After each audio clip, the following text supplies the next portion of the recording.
Hey, kamusta kapatid?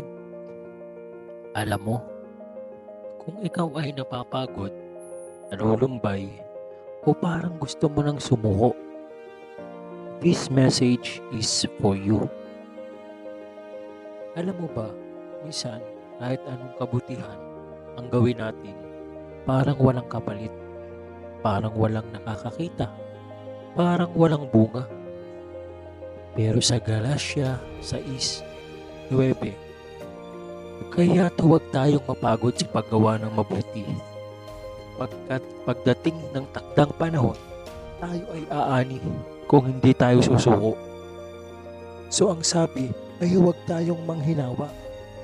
Ibig sabihin, huwag kang susuko. Hindi mo kailangang makita agad ang resulta. Kasi ang Diyos may takdang panahon para sa pag-aani mo. Isang magsasaka, nagtanim siya ng butil. Araw-araw siyang nagdidig. Pero hindi siya nagreklamo. Hindi siya subuko. Kasi alam niyang sa tamang oras, tutubo rin ang kanyang itinanim. Ganon din ang buhay mo. Yung kabutihang ginagawa mo ngayon, yung dasal mong paulit-ulit na parang walang sagot, huwag kang titigil.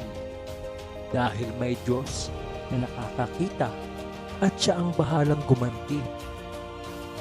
Kaya kapatid, baka ngayon ay pagod ka na. Pero ito ang mensahe ng Diyos.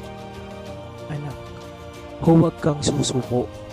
Malapit mo nang makita ang bunga ng pananampalataya mo. Kaya, ipagpatuloy mo ang pagiging tapat. Magtanim ka pa rin ng kabutihan.